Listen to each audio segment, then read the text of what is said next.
We are going to learn a technique of integration called u-substitution. And u-substitution is going to allow us to integrate complicated, messy looking functions like these functions right here. Now, so far in class, we've talked about how you integrate simple functions, so like polynomials or e to the x. Remember, the integral of e to the x is e to the x plus c. Or the integral of 1 over x, right? Remember, the integral of 1 over x was natural log of x, or natural log of the absolute value of x plus c. But what about functions like these? Well, the techniques that we know so far don't allow us to do these kind of integrals. So this u-substitution method is going to be an integration technique that allows us to integrate these kinds of messy looking functions. Now, before we go any further, I do want to point out one major difference between derivatives and integrals. And that is that if you write down almost any function, you can take the derivative of that function as long as you know the derivative rules. So as long as you know like the product rule, the quotient rule, the chain rule, how to do the derivative of e to the x, natural log of x. So for example, if I called this function f of x, well, I could find the derivative f prime of x as long as I knew the rules. So I'd have to use the quotient rule here, low d high minus high d low over low squared. I could work it out and find f prime of x. Now, I'm not saying it would be easy. It'd be a little bit messy, but almost any function that you write down, you can find the derivative of. But integrals are totally different. If I wanted to do the integral of this function, well, there's no nice way to write down what the answer is. In fact, it's not just that it's hard, it's really that it's impossible. Now, this function does have an antiderivative, and you could even graph what the antiderivative looks like. It's just that there's no nice formula for what the antiderivative is. There's no formula that involves elementary functions or a closed form for what the formula is. So integrals and derivatives are very different. You can differentiate or take the derivative of almost anything, but integrals, there's lots of integrals that you just can't do. And even kind of somewhat simple functions like e to the x squared, this is a function where we could take the derivative of it. In fact, if we called this function f of x, what would f prime of x be? Well, remember the derivative of e to the x is e to the x. The derivative of e to the something is e to the something, but then times the derivative of the something, so times the 2x. So we just took the derivative of e to the x squared. But how would you do the integral of e to the x squared? How could we do this, the integral of e to the x squared? Well, again, even though this is not even that messy of a function, there's actually no nice way to write what the answer is. Now, you might be tempted to say, well, maybe the answer is just e to the x squared, right? If the integral of e to the x is e to the x, wouldn't the integral of e to the x squared be e to the x squared plus c? Well, it turns out that doesn't work because if we take the derivative of this, do we get this? Well, the derivative of c is 0, but what's the derivative of e to the x squared? Is it e to the x squared? No, it's e to the x squared times 2x. So if this original one had been 2x times e to the x squared, then the integral would be e to the x squared. Then we could do this. But as it is, without the 2x, we're kind of stuck, and this doesn't work. In fact, there's no nice way to write what the answer is.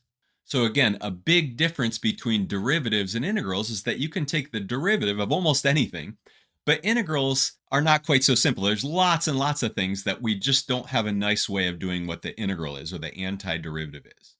But this u-substitution method that we're going to learn is going to allow us to integrate lots and lots of different things. In fact, all of these examples right here are examples where we can do the integral using this u-substitution technique. So what is u-substitution all about?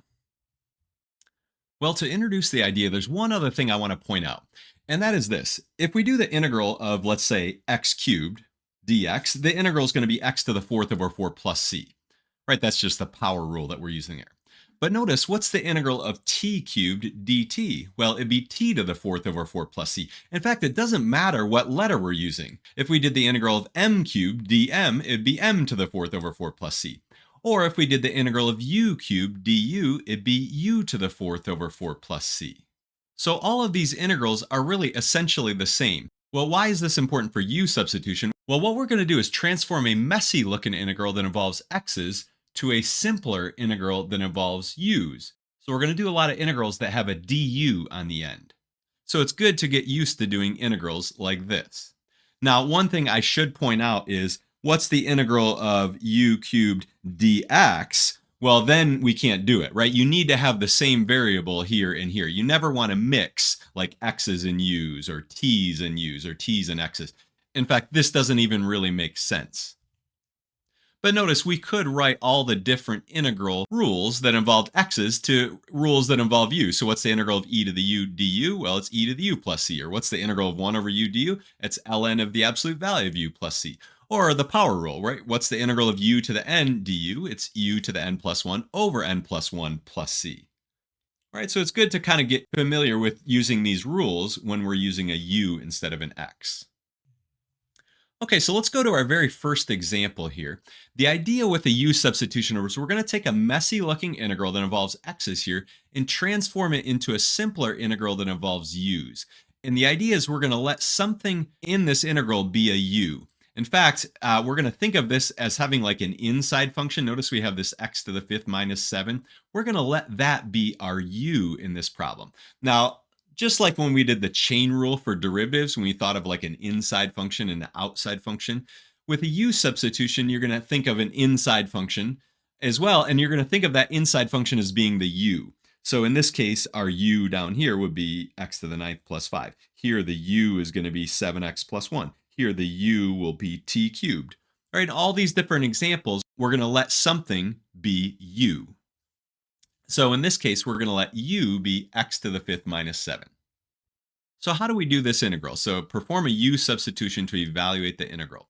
Well, what we're going to do is we're going to let u be this inside function x to the fifth minus 7. Okay, and then we're going to say, what's the derivative of that? And we're going to write the derivative as du dx. Du dx, what is du dx? Well, it's 5x to the fourth power. But we're going to think of this du dx as almost being like a fraction. In fact, it looks like a fraction, right? Du over dx.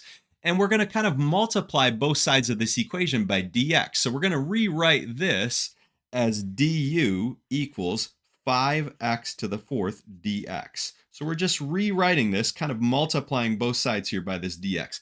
In fact, usually with a u substitution, we're going to kind of skip this intermediate step and we'll just say, okay, u is x to the fifth minus 7. So du will be 5x to the fourth dx.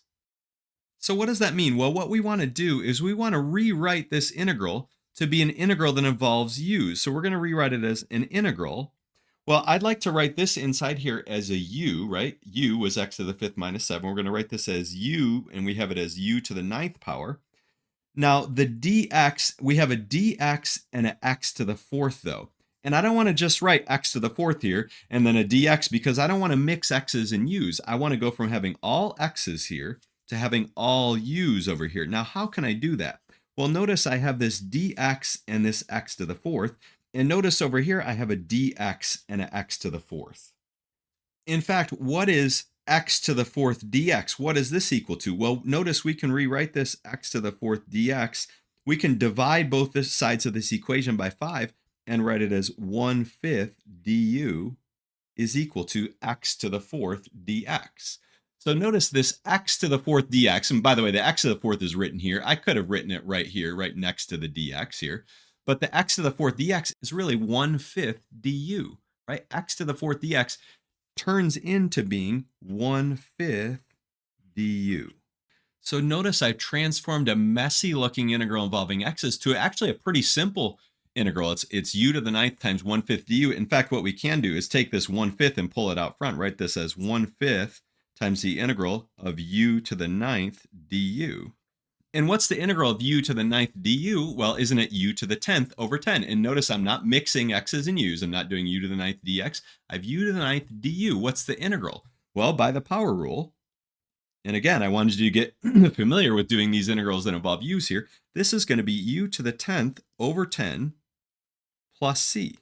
And again, we don't have to put this in parentheses here. We can just tack on the plus c on the end. And notice what we really have is u to the 10th over 50, right? 5 times 10 would be over 50 plus c.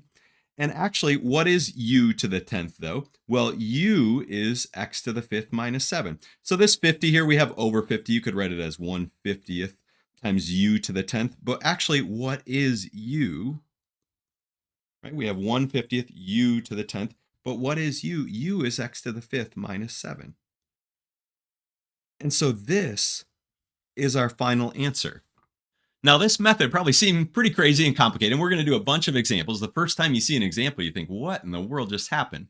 Well, the idea was we took a messy looking integral involving x's and transformed it into a simple integral involving u's. So we let u be this thing here. The du ended up being the 5x to the fourth dx. And notice we got lucky that we had an x to the fourth out here. So we could rewrite this x to the fourth dx as du over 5, or 1/5 du. If we didn't have this x to the fourth out here, we'd be stuck. Okay, and we couldn't do this integral. U substitution wouldn't work. In fact, if it were some other power of x, if it were just like x cubed or even just x, it wouldn't work. So in other words, we got lucky that we had an x to the fourth out here, or in other words, I rigged up the problem to make us have the correct x to the fourth out here. Basically, what you want is that whatever your u is here, you want your du to essentially be out here. Our u is x to the fifth minus 7. The du is 5x to the fourth dx. Now, the fact that we were missing the 5, that was not really a problem. We could deal with that. But if we were missing the x to the fourth, that would be a problem. So what we did is we ended up writing this as the integral of, this was u to the ninth, and this x to the fourth dx ends up being 1/5 du. So we replace that x to the fourth dx with 1/5 du. So this 1/5 du was really the same thing as the x to the fourth dx, right? That's what we have down here. And then what's the integral of u to the ninth times 1/5 du? Well, you just bring the 1/5 out front. And the integral of u to the ninth du, that's really simple. It's u to the 10th over 10 plus c. And then we can simplify this as u to the 10th over 50, or 1/50th u to the 10th. But then now we go from u's back to x's. So notice we went from x's to u's, and then it did a simple integral that involved u's. And then finally at the end, we went back to x's. Now, how could we check our answer? Well, can't we check an answer by taking a derivative? What's the derivative with respect to x of 1/50th times x to the fifth minus 7 to the 10th plus c? What's the derivative of this? We're hoping that we get our original integrand. So what do we get? Well, the derivative of c is just 0, so we can forget about that. What's the derivative of 1/50th times something to the 10th? Well, we have something to the 10th, so wouldn't we bring the 10 out front? So we'd have 1/50th times 10 times x to the fifth minus 7 to the ninth power. But then because of the chain rule, times the derivative of x to the fifth minus 7, which is just 5x to the fourth. But then notice, how does this simplify? Well, this simplifies to be 1/5.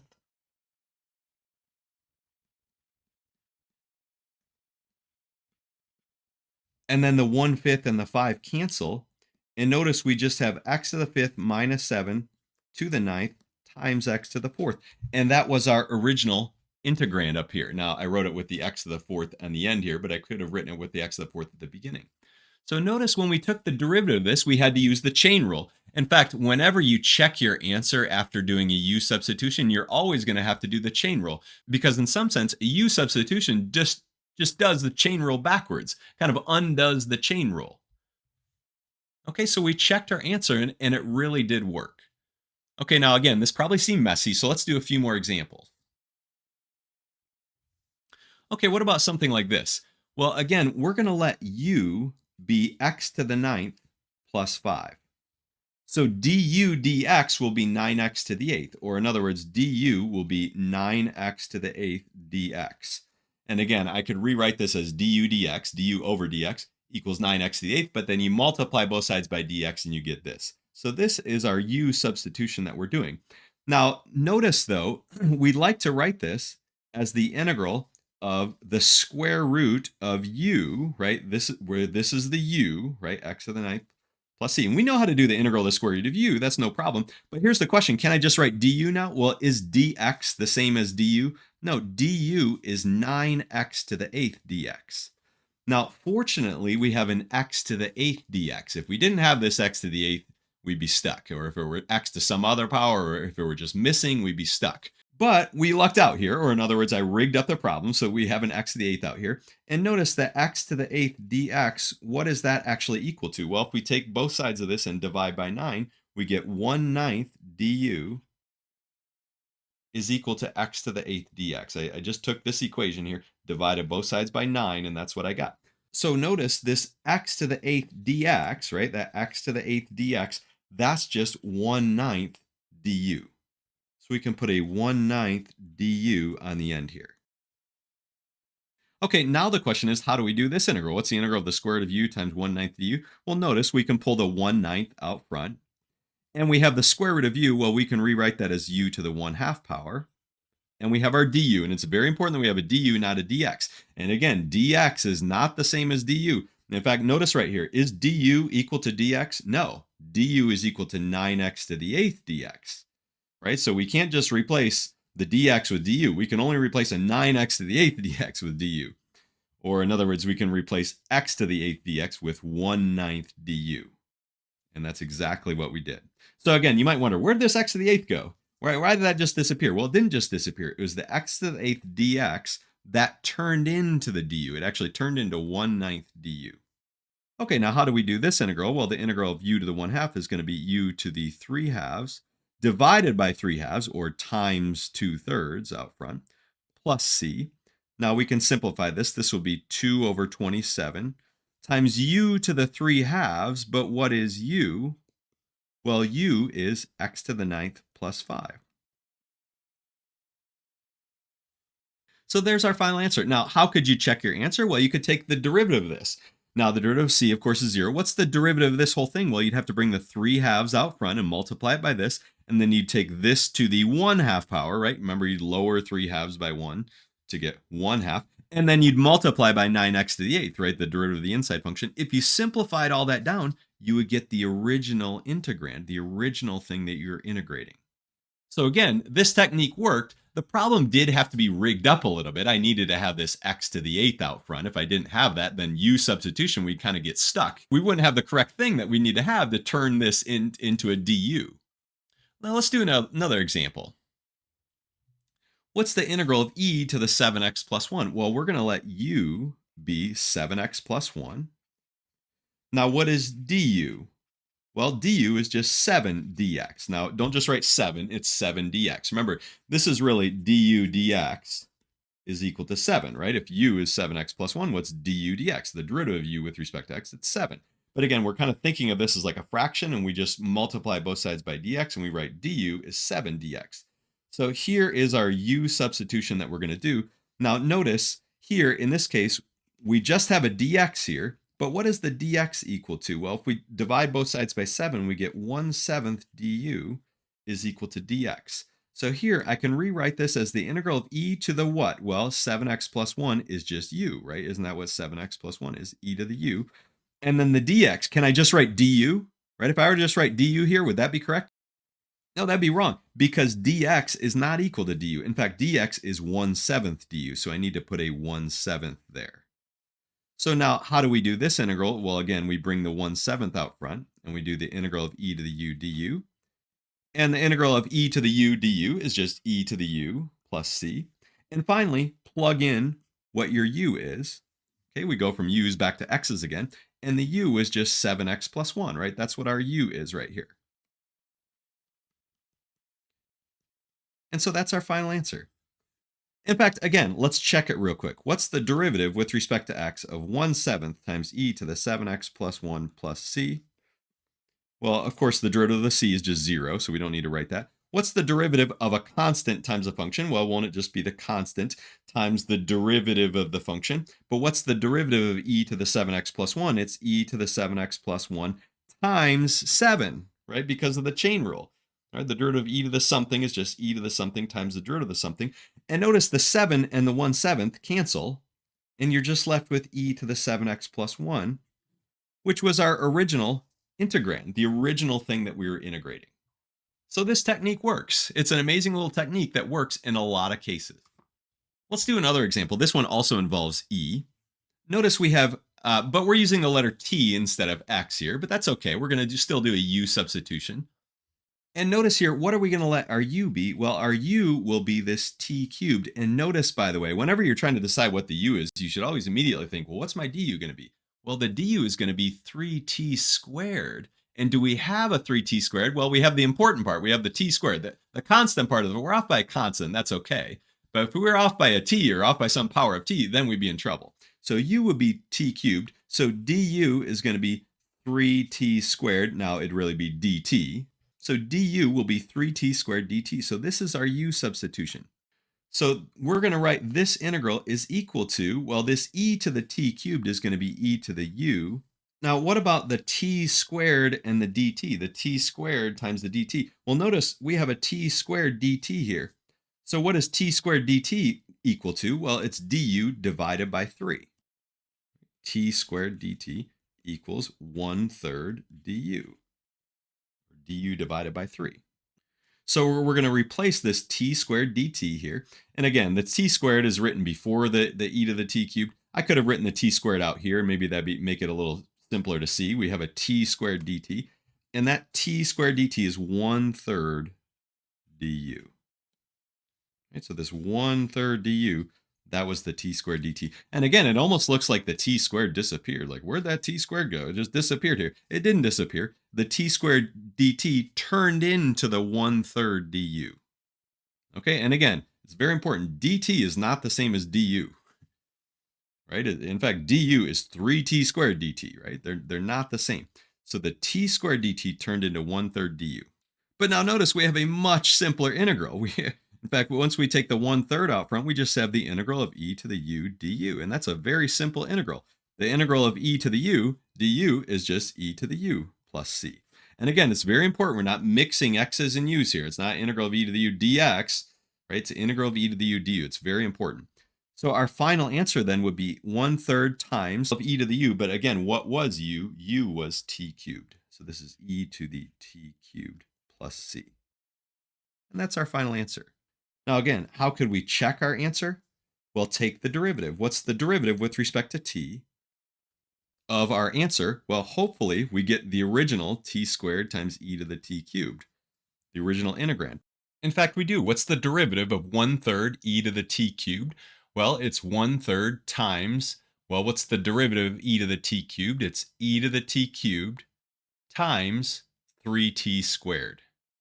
And notice the 3 and the 1/3 will cancel out, and we just end up getting e to the t cubed times t squared. Or I could write the t squared first, and we get this. And that is exactly our original integrand, the original thing that we were integrating. Okay, now let's do a couple more examples, because really you need to see quite a few examples before you get a feel for how to do this. Now, how could we do something like this? We have the integral of x over x squared plus 1. Well, crazily enough, this is actually going to involve a natural log. How will this end up involving a natural log? Well, we're going to let u be the denominator here. In fact, u-substitution is not always obvious or clear whether you can use a u-substitution, and even if you can do a u-substitution, it's not always clear what the u should be, but you always think of it as usually it'll be some type of inside function.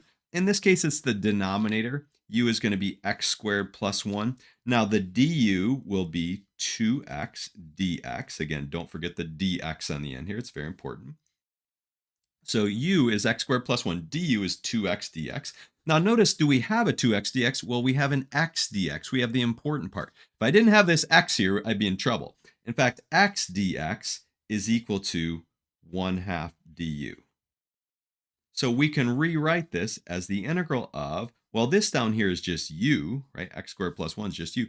The x dx, that's 1/2 du. So I'm going to put a 1 right up here, and I'll put 1/2 du right out here. So this x I put on the top, but you could think of it as being a 1 on the top, and then the x is out here. The x dx turns into 1/2 du.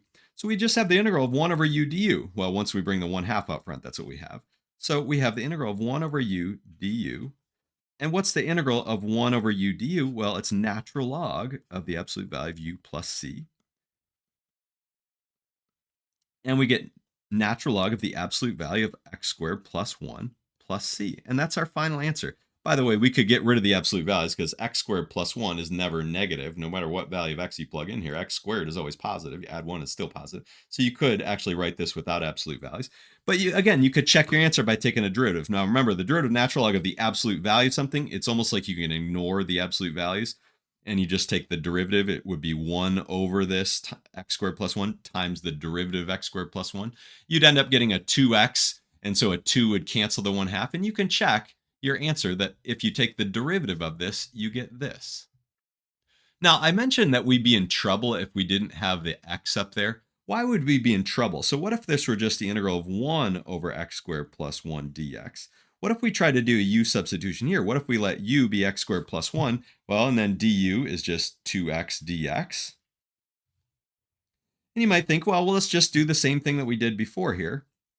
And we can rewrite this as the integral of 1 over u. Now the dx, what is the dx? And you might think, well, why don't we just divide both sides by 2x, right? We divided by 2. Why don't we divide both sides by 2x? We could write dx is equal to 1 over 2x du. And maybe we could replace the dx with, well, what would we replace the dx with? 1 over 2x du. But now notice we're mixing x's and u's. The reason this worked out great up here was because we could take the 1/2 and just bring it out in front of the integral. But can I bring an x out in front of the integral? No, right? You can only bring a constant out in front of an integral. You can't bring an x. So at this point, we'd just be stuck, and we're mixing x's and u's, so that's a problem. So there's no way to do this using a u substitution. Now, if you go further in calculus, there is a way to do this integral. It actually involves inverse tangent. But the u substitution technique does not work. So we kind of got lucky that we had the x there, or in other words, I rigged it up nicely to have the x there that we needed. If it were just a 1 or a constant, or if it were some other power of x, like an x squared or x cubed or x to the fourth, then this method of letting u be x squared plus 1 wouldn't end up working. Okay, because you end up mixing x's and u's, and that's a problem. You want to transform your integral from having all x's to all u's and no x's. And in order for that to work, the original one has to be rigged up just a little bit. Okay, now how about this one? This one looks very similar to the previous one, but we have to the 6th power here. Now remember the previous one, the answer ended up involving a natural log. But actually, this one's not going to involve a natural log. In fact, if we do a u substitution, if we let u be x squared plus 1, what is du going to be? Well, du will be 2x dx, just like before.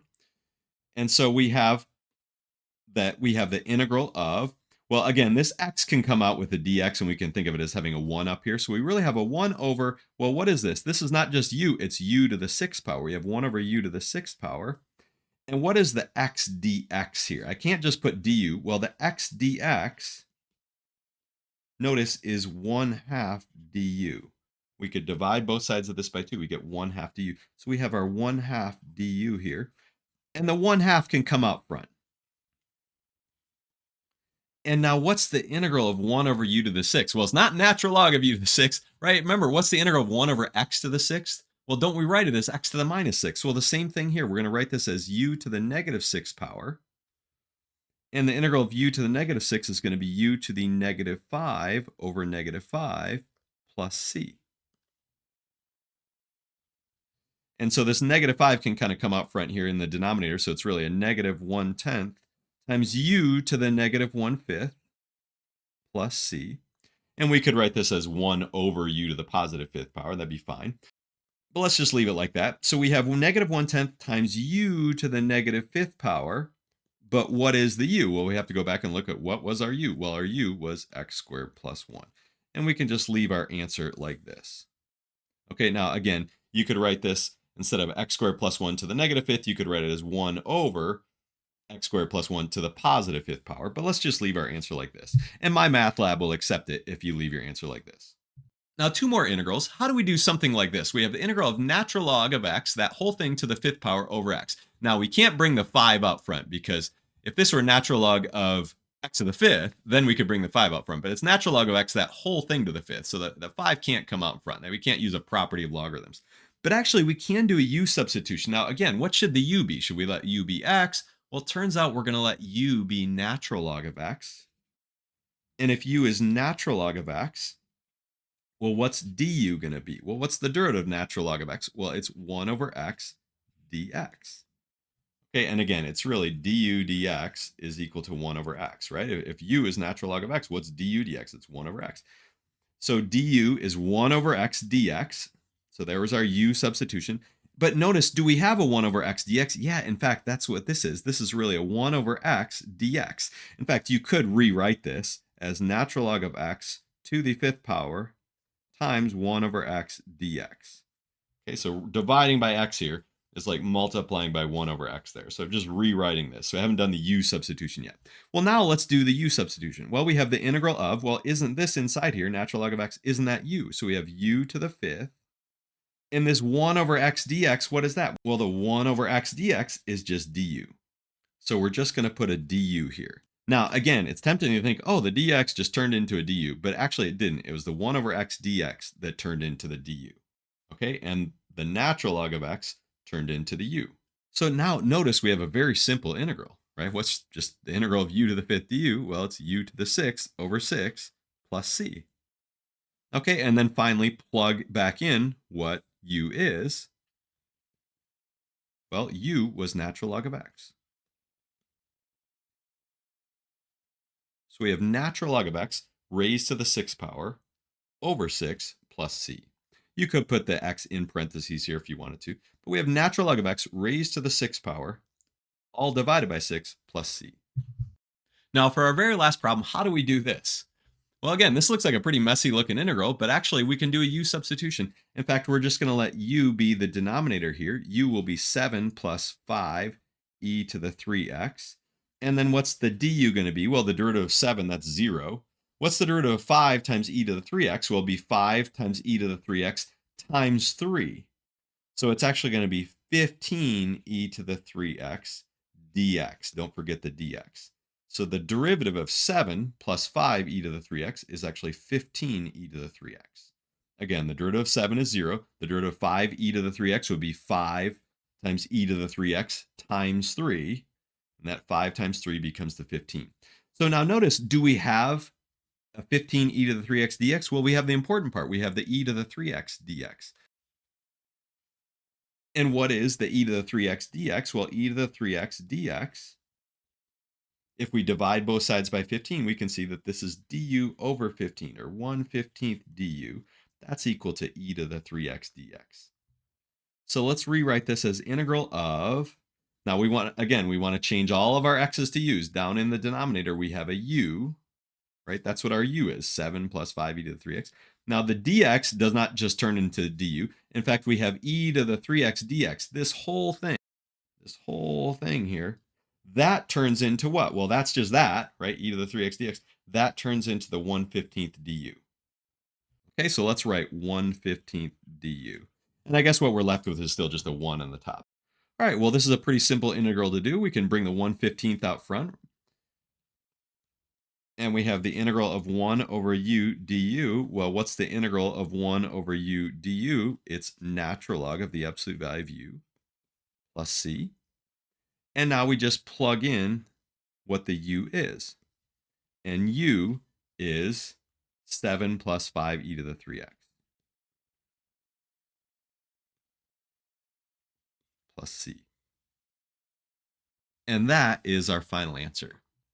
So again, recapping here a little bit, with almost any function, you can take the derivative of it, just as long as you know the derivative properties. So like the chain rule, the quotient rule, the product rule, they take derivatives involving e and natural log, derivatives of square roots, things like that, the power rule for derivatives. You can take the derivative of almost anything, but integrals are much different in that there's lots and lots of integrals that are there's just no nice way to do it. In fact, there's lots of integrals that are impossible to do.